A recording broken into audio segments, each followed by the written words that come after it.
Génesis capítulo 4, estamos hablando sobre el espíritu de Caín. Lo hemos ido desarrollando, conectándolo con la naturaleza pecaminosa del hombre que existe y mora dentro de todos nosotros. Pablo lo afirmó en sus cartas y en su doctrina que él enseñaba, guiado por el Espíritu Santo, como nos revela que el cristiano tiene una vieja naturaleza morando en él, igualmente la nueva naturaleza. Y esos dos luchan constantemente. Dentro de eso es que podemos identificar las características de Caín, cómo es que él llegó a matar su propio hermano, su único hermano. ¿Qué es lo que lleva a un cristiano a actuar de tal manera? ¿Qué es lo que lleva a un cristiano con tanto odio en su corazón matar y hacerle daño a alguien que es inocente, que no tiene nada que ver con sus acciones, con su vida? Yo he descubierto una cosa, que una persona que no está bien con Dios nunca está feliz con su propia vida. Y siempre está buscando en otros algún tipo de infelicidad o algún tipo de falta o falla para poder encontrar alguna satisfacción en decir, bueno, por lo menos no soy como fulano de tal. O, bueno, lo bueno es que no soy tan mal como fulano de tal. Y es una tragedia, es una tristeza y es algo que identificamos en la persona de Caín. Pienso mucho en Adán y Eva, cómo tuvieron que haberse sentido cuando escucharon que Caín había matado a Abel. ¿Quién les dijo? Tuvo que haber sido Dios. ¿Quién les contó? Tuvo que haber sido Dios. Porque Dios viene preguntándole a Caín, ¿y tu hermano Abel? Ahora, Dios sabía dónde estaba, pero estaba queriendo tratar con Caín. Y Caín le contesta con tanto descaro y sinvergüenza, le ofende a Dios diciendo que soy yo, ¿acaso soy guarda de mi hermano? Caín estaba mal. No cabe duda que Caín tenía un corazón malo. Y Dios lo sabía, y cuando les declara de seguro a Adán y a Eva lo que había sucedido, sin duda alguna Adán y Eva tuvieron que lamentar, llorar, pensando en el error, en el pecado que ellos cometieron y las palabras que ellos escucharon ser pronunciadas por Dios a causa de sus consecuencias, o a causa de su pecado, las consecuencias que vendrían. Y todo esto, ¿verdad?, lleva a Adán quizás y a Eva a pensar que estas son consecuencias de nuestras acciones. Hemos visto en lo que es el espíritu de Caín varias diferentes características. Quiero rápidamente repasarlas, si puedo, y darles el punto de esta noche en el tiempo que intento tenerlos esta noche para que ustedes puedan llegar a casa a descansar más temprano. Pero el primer atributo o característica que yo veo en lo que es el espíritu de Caín es el espíritu que vemos en lo primero que Dios le dice a Caín. Lo primero que le marca, le señala, dice que tenía un espíritu de rivalidad. Le pregunta a Caín, antes de haber matado a su hermano Abel, ¿no serías tú enaltecido? ¿No podrías tú remendar esto sin hacerle daño a tu hermano? ¿No pudiera haber yo dado más para ti? ¿Podría haberte bendecido? ¿No serías enaltecido si bien hicieres? Caín tenía un espíritu de rivalidad contra su hermano, y vemos cómo ese espíritu existe dentro de nuestros cristianos de hoy en día, y cómo existe en nuestros hogares, en nuestros hijos, y aún entre los matrimonios, en los hermanos de la iglesia. Hay un espíritu de rivalidad, de competencia. Después vemos el espíritu de impaciencia. Dice la Biblia que Dios le dijo, ¿por qué ha decaído tu semblante? ¿Por qué ha decaído tu semblante? ¿Por qué estás fatigado moralmente? ¿Por qué se te ha ido la paciencia, la esperanza? ¿Qué te pasa, Caín? No nos cansemos pues de hacer el bien, porque a su tiempo segaremos si no desmayamos. El espíritu de Caín nos lleva a tener un espíritu de impaciencia. Queremos las cosas ya. No queremos esperar, no queremos tener que orar, no tenemos que tener que confiar en el tiempo de Dios. Yo lo quiero ya. ¿Y cuántos cristianos se meten en problemas espiritualmente, económicamente y moralmente a causa que simplemente no saben cómo esperar en el tiempo de Dios? Constantemente la falta de paciencia nos mete en más problemas en nuestra vida cristiana que cualquier otra cosa, especialmente en los jóvenes. La falta de impaciencia, saber esperar el tiempo de Dios, y se adelantan y caen en pecado y avergüenzan su hogar y causan lástima y quebranto de corazón, todo por ese espíritu de Caín que no sabe aguantarse, no sabe cómo esperar en el tiempo de Dios. Vemos el espíritu de escarnecedor, como Caín con sarcasmo le contesta a Dios: ¿que soy yo acaso guarda de mi hermano? Qué bárbaro, qué desgracia, qué vergüenza que este hombre le contesta así al creador del universo. Sin duda alguna no tenía una buena relación con su padre Adán. Probablemente ya hasta le había marcado sus faltas a Adán. Quizás hasta les había dicho: mira dónde estamos y el trabajo que tenemos que hacer, y tú nos cuentas del Edén, nos cuentas de qué tan bueno lo tenías allá, y ahora míranos acá y ay papá, ¿por qué la regaste? Yo no sé, la Biblia no nos aclara eso, pero tuvo que haber sido una falta de respeto hacia su propio padre si se atrevía a hablarle así al Dios del universo. El espíritu escarnecedor se identifica en los cristianos en cómo tratan a las autoridades en su vida. ¿Cómo tratan a sus padres? ¿Cómo tratan a los líderes espirituales? ¿Cómo trata a la iglesia el cristiano? ¿Qué piensa de su iglesia? Este espíritu de escarnecedor prevalece en el cristianismo hoy en día. En los medios sociales son una muestra cabal de eso. ¿Cómo es que en los medios sociales atacan a otras personas, a instituciones, a organizaciones, atacan a pastores, atacan a hijos de pastores, atacan a otros cristianos? Tienen algo que decir siempre y forman grupos y opiniones y todos quieren comentar si está predicando un predicador que no les parece bien. ¿Qué les interesa y por qué se meten a ese sitio de esa iglesia para escuchar esas predicaciones de alguien que no les gusta o no están de acuerdo con ellos? Pero ahí están de metiche y quieren que todo sepa que ellos están mirando y ponen sus comentarios negativos, y los chismosos ahí van también entre ellos, y ahí van gente que ni está allí pero quieren comentar, y pues yo también pienso y que esto otro, y no, escuchaste desde acá, y de repente en vez de estar escuchando la predicación están metidos en unas conversaciones de puro negativismo en los medios sociales. Bueno, ese es el espíritu de escarnecedor. Pues miramos brevemente el domingo pasado, cuando concluyendo ese punto del escarnecedor, me metí un poco en el espíritu de víctima. Y eso es lo que quiero hablar con ustedes en esta noche, el espíritu de víctima. Note las palabras de Caín en el versículo 13. Y dijo Caín a Jehová: grande es mi castigo para ser ¿qué? Soportado. Estaba en desacuerdo, escuche bien, estaba en desacuerdo con Dios.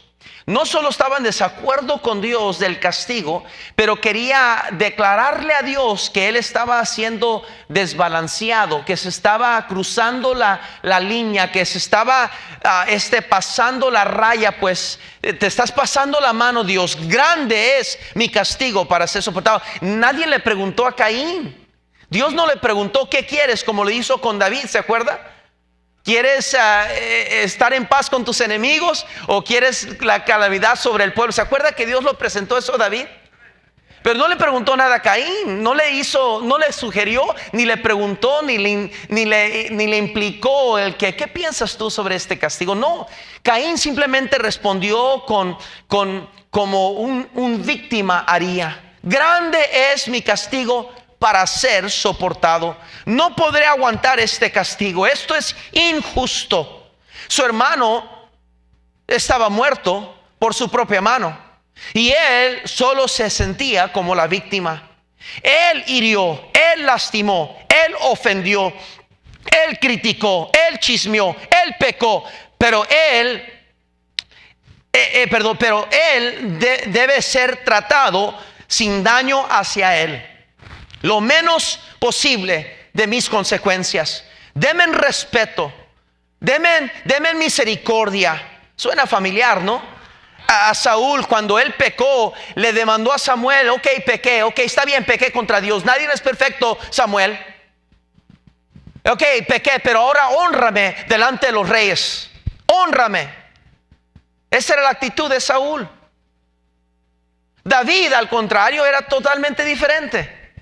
Él no le pidió a Dios o a Natán: hónrame ahora ante los demás reyes. No, él simplemente dijo: yo he pecado contra Dios. Mi pecado está siempre delante de mí. ¿Qué diferencia aquel que se pone como víctima a aquel que reconoce sus faltas? La persona con el espíritu de Caín siempre buscará a aquellos que estén de acuerdo con él o con ella. Siempre buscarán a aquellos que también se sienten igual de aquella injusticia, de aquella condenación, de aquel castigo, de aquel maestro y de aquel pastor, de aquel predicador. ¿Verdad que él? ¿Verdad que sí? No, yo también. Ya sabía. Y verdad que somos muchos y son 2, 3 cuates nada más. Pero siempre buscan los demás que la opinión y que mira que es cierto, esta es una injusticia, porque la traen contra nosotros. Pero el que es realmente humilde, el que realmente reconoce sus faltas, simplemente acepta sus consecuencias y declara: pues yo he pecado contra Dios. Yo he pecado contra Dios. ¿Se acuerda cuando David miraba toda esa gente morir por la espada de aquel ángel que estaba matando a la gente por consecuencia del pecado de David? David le rogó a Dios y le dijo: Señor, mejor trae contra mí la consecuencia. Déjalos a ellos. Son como ovejas. Déjalos. Vente contra mí, Dios. ¿Se fija la gran diferencia? La gran diferencia de aquel que no está controlado por la carne, que no está controlado por este espíritu de Caín que prevalece en tantos de nosotros, es aquel que cuando comete un error o falla o reconoce su falta: yo la regué, no es culpa de nadie más, no es culpa de otras personas, no fue coincidencia de circunstancias. I'll accept my wrong. Yo voy a aceptar mi mal y que las consecuencias vengan sobre mí y voy a enfrentar mis consecuencias. Acepto. ¿Qué se pide de mí? ¿Qué es lo que yo tengo que hacer? Como se me diga, y no voy a renegar, no me voy a quejar, simplemente voy a someterme porque yo soy el culpable. Pero el espíritu de Caín no, es totalmente diferente. No, es too much. No, espérense. No, cálmense. ¿A poco nadie más la riega? ¿Por qué no más contra mí? Esto es injusto. Grande es este castigo que no lo puedo soportar. En Salmo 19:12, por favor. En Salmo 19:12, por favor. Salmo 10. Espero que me está escuchando, mi hermano. Salmo 19:12. Me imagino que muchos están cansados por el laborar en la obra de Dios, por andar trabajando en las rutas y acaban de llegar. Pero de los demás que no tuvimos que andar en ruta, pues qué excusa tenemos, ¿verdad? Salmo 19:12. Salmo 19:12. Dice el versículo 12: ¿quién podrá entender sus propios errores? Líbrame de los que me son, ¿qué dice? Ocultos. Note, dice: aún aquellos que no reconozco, que no me he dado cuenta que la he regado, líbrame de los que son ocultos. El espíritu engañador del enemigo de nuestras almas nos engaña, haciéndonos creer que nosotros somos las víctimas y los demás los culpables. Dice en 1 Samuel 18, no vayan ahí por tiempo.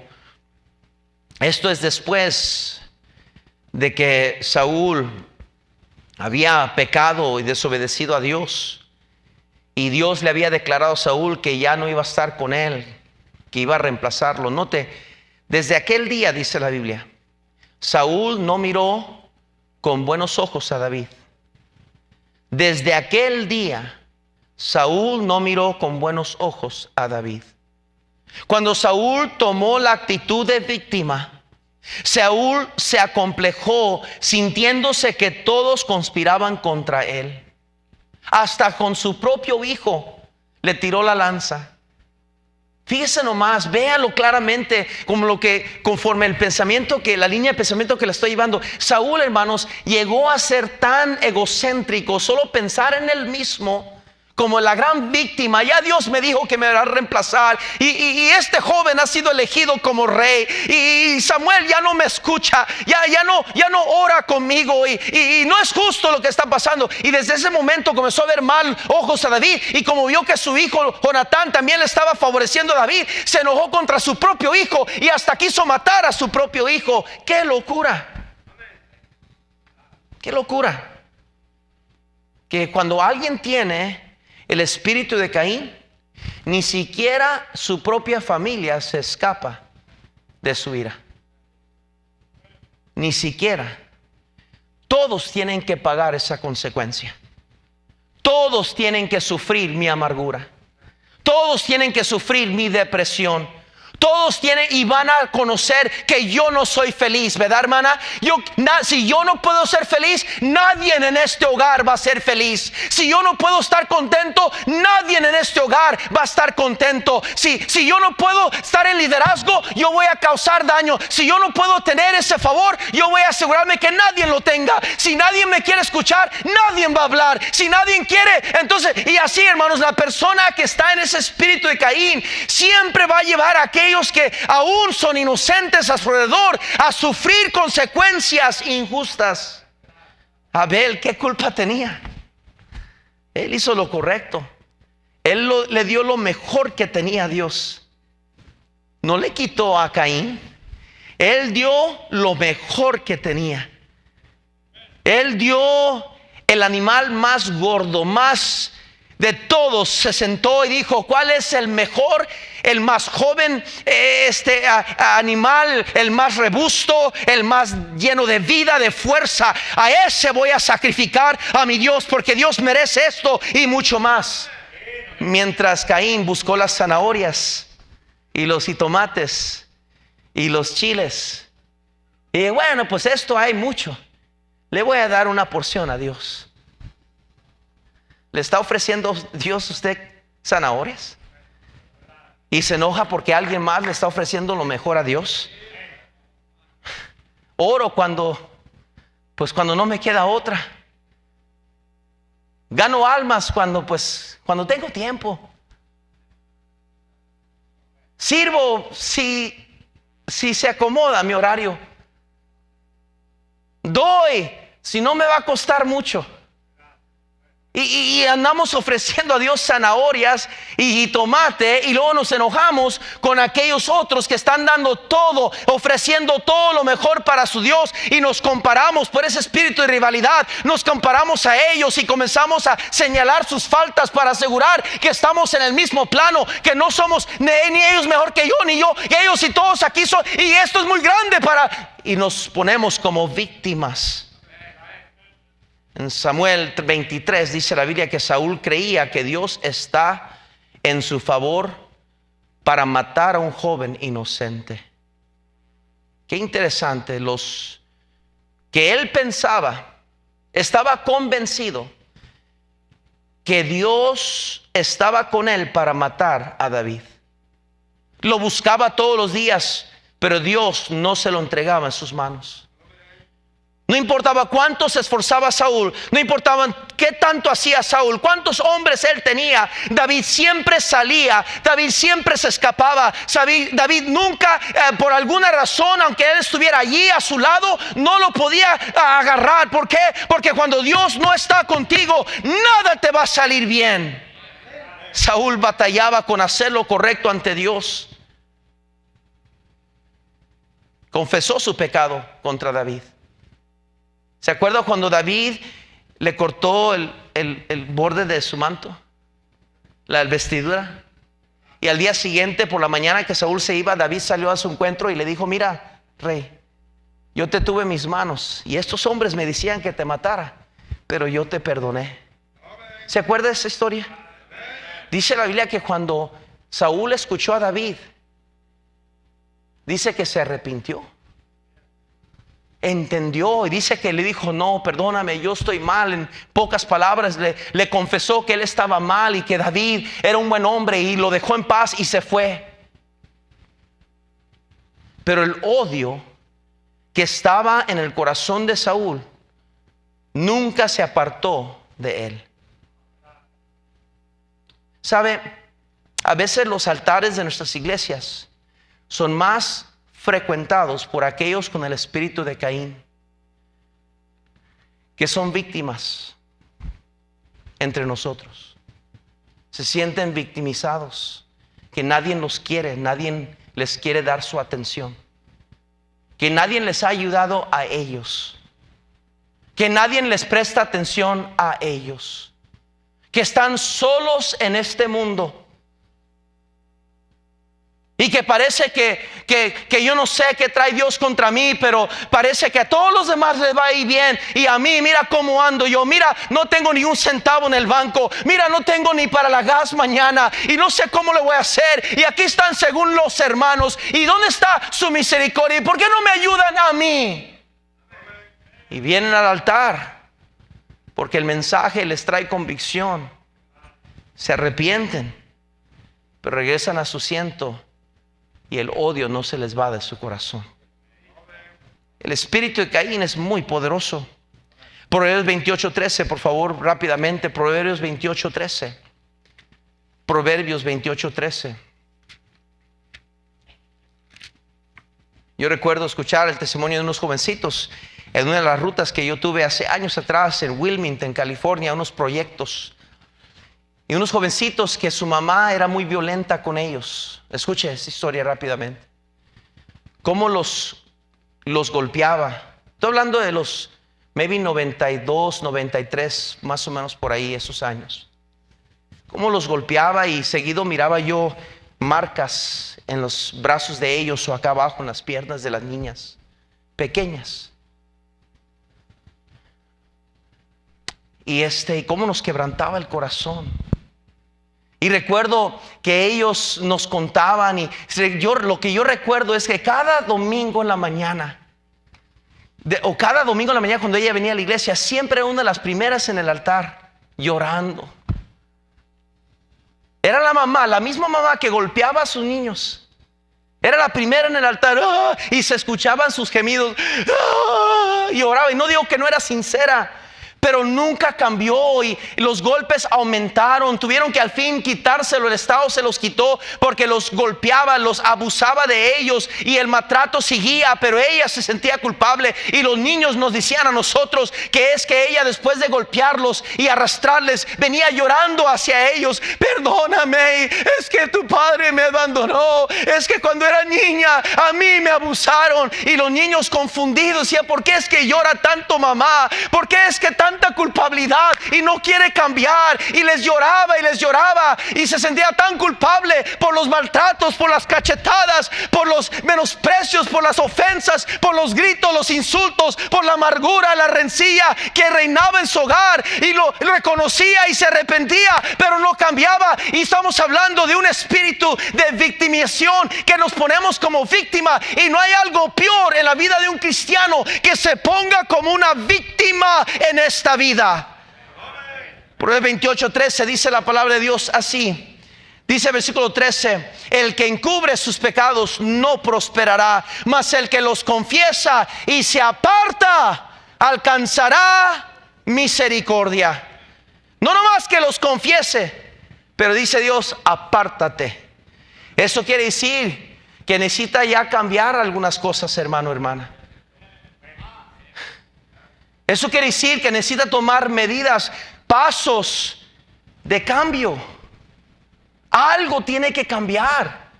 Algo tiene que... No puede usted permanecer en ese estado de victimización. No puede usted quedarse en ese estado que lo ha llevado a ningún lugar. No hay progreso espiritual, no hay crecimiento. En vez de avanzar hacia adelante, se encuentra estancada espiritualmente. Su ministerio no está floreciendo, su clase no está creciendo, su ruta no va a ninguna parte. A su ministerio, pastor, si está escuchando, no va a ninguna parte. Y nos ponemos como víctimas y queremos que otros simpatían de mí. Y ay, que por qué no se sienten mal, y por qué no me buscan, y por qué no lloran conmigo, y qué traen. Y no nos damos cuenta que nosotros mismos nos estamos escarbando el propio hoyo donde vamos a morir. Cuando nuestro corazón está bien ante Dios, cuando nuestro corazón está bien ante Dios, no vamos a causar daño a aquellos que nos hagan mal. Quiero que vean rápidamente en el capítulo 26 de 1 de Samuel. Ya estoy por terminar. Capítulo 26 de 1 de Samuel, versículo 8. Dice así: entonces dijo Abisai a David: hoy ha entregado Dios a tu enemigo en tu mano. Ahora pues déjame que te hiere con la lanza y lo enclavaré en la tierra de un golpe, y no lo daré segundo golpe. Y David respondió a Abisai: no le mates, porque ¿quién extenderá su mano contra el ungido de Jehová y será inocente? Dijo además David: vive Jehová, que si Jehová no le hiriere, o su día llegue para que muera, o descienda en batalla, perezca, guárdame Jehová de extender mi mano contra el ungido de Jehová. Pero toma ahora la lanza que está en su cabecera, la vasija de agua, y vámonos. Y se llevó pues David la lanza y la vasija de agua de la cabecera de Saúl, y se fueron. Y no hubo nadie en que viese, ni entendiese, ni velase, pues todos dormían, porque un profundo sueño enviado de Jehová había caído sobre ellos. Versículo 3: entonces pasó David al lado de opuesto y se puso en la cumbre del monte a lo lejos, habiendo gran distancia entre ellos, y dijo voces David al pueblo y a Abner, hijo de Ner, diciendo: ¿no respondes, Abner? Entonces Abner respondió y dijo: ¿quién eres tú que gritas al rey? Y dijo David a Abner: ¿no eres tú un hombre? ¿Y quién hay como tú en Israel? ¿Por qué pues nos has guardado al rey tu señor? Porque uno del pueblo ha entrado a matar a su señor el rey. Esto que has hecho no está bien. Vive Jehová, que sois dignos de muerte, porque no habéis guardado a vuestro señor, al ungido de Jehová. Mira pues ahora dónde está la lanza del rey y la vasija de agua que estaba en su cabecera. Y conociendo Saúl la voz de David, dijo: ¿no es esta tu voz, hijo mío, hijo David? Y David respondió: mi voz es, rey, señor mío. Y dijo: ¿por qué persigue así mi señor a su siervo? ¿Qué he hecho? ¿Qué mal hay en mi mano? Ruego pues que el rey, mi señor, oiga ahora las palabras de su siervo. Si Jehová te incita contra mí, acepte él la ofrenda. Mas si fueren hijos de hombres, malditos sean ellos en presencia de Jehová, porque me han arrojado hoy para que no tenga parte en la heredad que Jehová diciendo: ve y sirve a dioses ajenos. Se siga leyendo la historia. Qué impresionante el corazón de David. David, le pregunto, querida iglesia, ya vamos terminando, ¿qué daño, qué mal le hizo David a Saúl? Alguien dígame, ¿qué daño le hizo David? No le hizo más que bien. Lo protegía, lo amaba, le tocaba el arpa desde su juventud,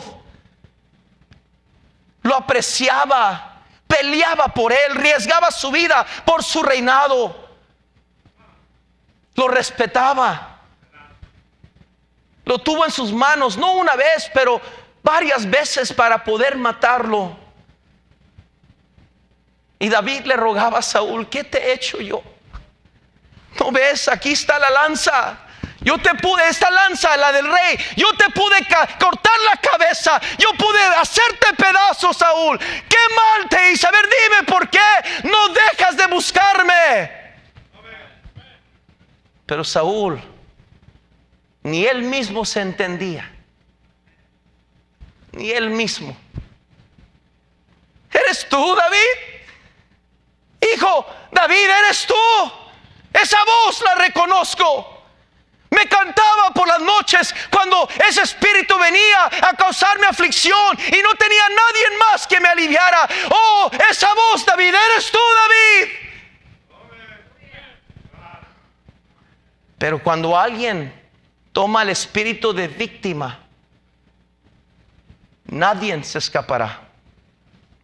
Ni siquiera sus padres, ni siquiera sus hijos, ni siquiera nadie más que les sea amado, porque esa persona ha tomado la postura de víctima. Entonces le pregunto, ¿Es usted una víctima esta noche? ¿Es usted una víctima de su matrimonio? Hermana, ¿se siente miserable y triste? Hermano, ¿es usted víctima de las lástimas y las heridas? ¿Es usted víctima de las circunstancias en su vida? ¿Ha tomado esa postura de decir, ay de mí, ay de mí, ay miserable, ay de mí, ay de mí, ay de mí, no hay felicidad, ay de mí, mira mi vida, no puedo encontrar victoria, no puedo ser feliz, mira mi salud que solo sigue empeorando, mira mi condición espiritual, mi economía, mis amistades, mi relación matrimonial, ay de mí. Job lo dijo de esta manera cuando su esposa quería ponerlo en esa esquina de víctima.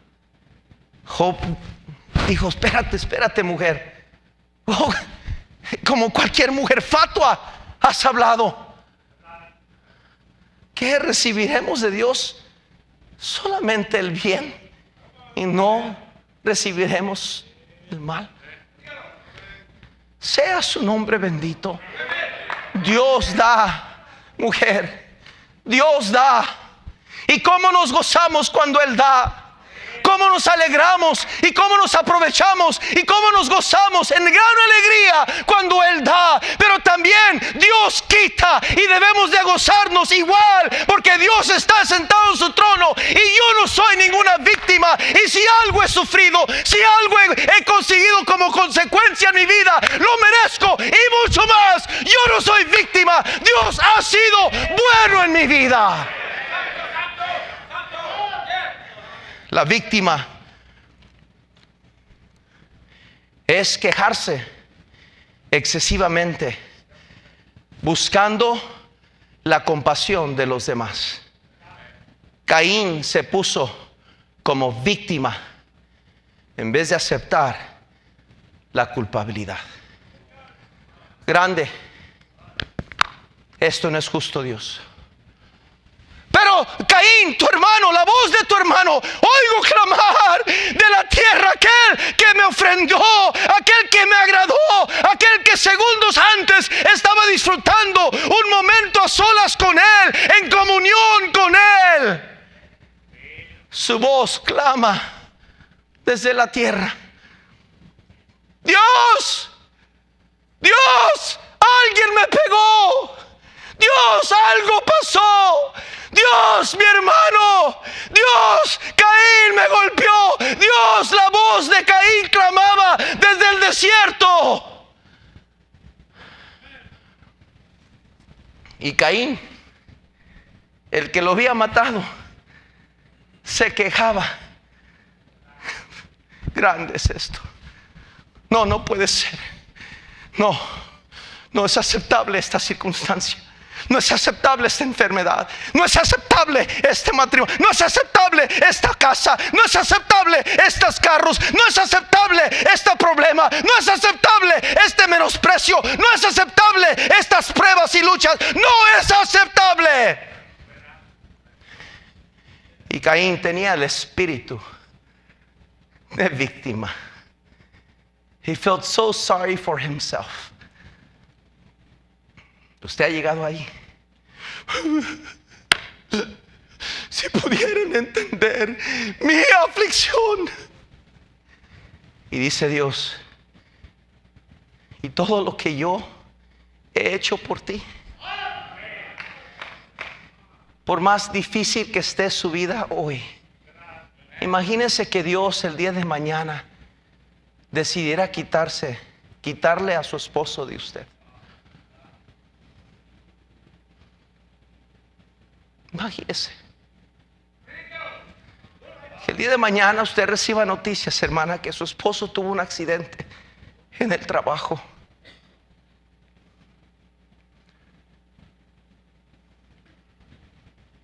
sentiría un vacío inmenso en su hogar instantáneamente. Esa silla de él estaría vacía. Ese sofá tendría que quedar vacío. Su ropa, el olor y la fragancia de él perduraría a través de toda la recámara y no pudiera dormir pensando en su esposo. Esa puerta que de repente se arreglaba y ya no hacía ruido, ¿no se dio cuenta usted que es que su esposo la atendió? Ese clavo salido que de repente de un momento a otro ya no estaba salido y alguien lo metió, ¿no se dio cuenta usted que es que su esposo tomó el tiempo por fin de arreglar ese clavo? Ese carro que usted se metió sin pensar dos veces y se arrancó, hijo o hija, y de repente tenía un tanque lleno de gasolina y usted dice, ay, ¿qué pasó? ¿Quién le echó gasolina? Pero ahora no se da cuenta que es que era papá siempre. Aquel que usted menospreciaba, aquel que usted decía, es que yo merezco más, yo merezco más. Y Dios nos quita aquello que no supimos cómo apreciar. Mañana usted escucha las noticias antes de llegar a casa que su esposa ya no va a llegar a casa, que algo pasó, un accidente, y su esposa ya no está. De repente esas ollas que están acumuladas en el closet, en el pantry, que las usaba ella para cocinar una comida más para nosotros, pero ahora estamos recordando cada olla y para qué la usaba ella.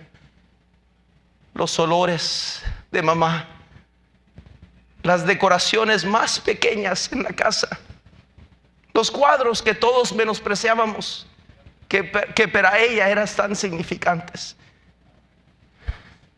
ahora ya no está. Los regaños que tanto, ay mamá, otra vez, ay mamá, otra vez mamá. Pero ahora quisiéramos oír esa voz, quisiéramos que nos regañara una vez más, mientras nos sentíamos como víctimas,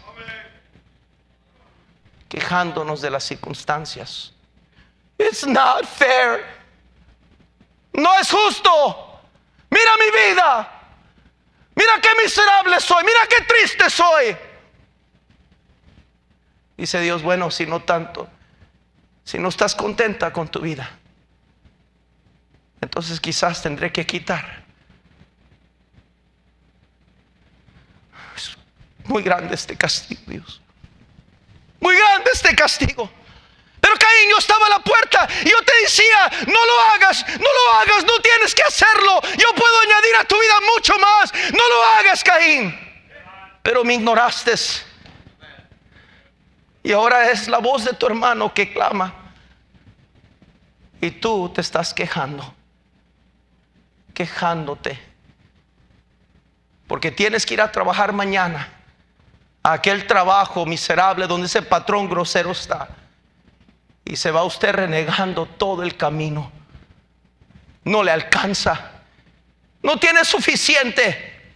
Anda buscando, arrimando, comprando, vendiendo, haciendo lo que puede, porque nunca le hace falta, nunca le queda más. Y usted no entiende, es que Dios está tratando de llamarle su atención, está tratando de ayudarle a apreciar lo poco que usted tiene, porque en Dios no hay nada tal cosa como poco. Con Dios todo es mucho. Hasta que usted llega a sentirse como la víctima.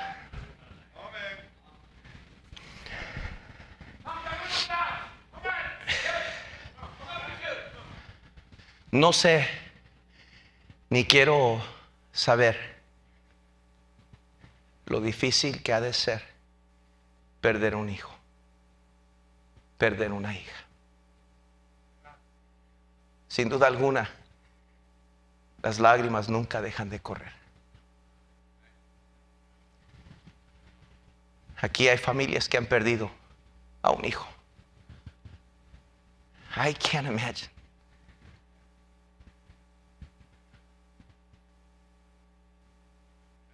Los hijos están supuestos a enterrar a los padres, pero padres enterrar a sus hijos.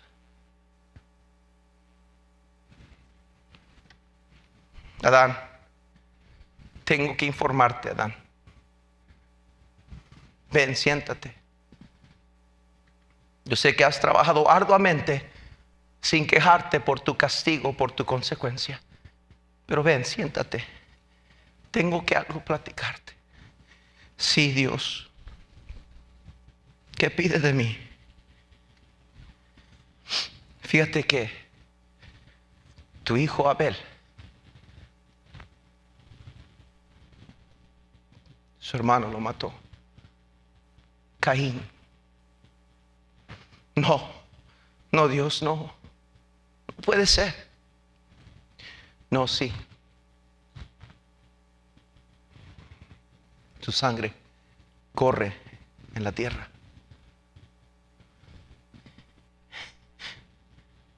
No puede ser, Dios. Tengo que decirle a mi esposa. De por sí han pasado años y he tenido que vivir con el acto que ella cometió de tomar el fruto y las consecuencias que han venido a nuestra vida. Y ahora tengo que decirle eso, Dios. Eva, Abel murió. ¿Cómo? ¿Murió cómo? Explícame, ¿qué es morir? Caín lo mató. Pero no puede ser. ¿Por qué?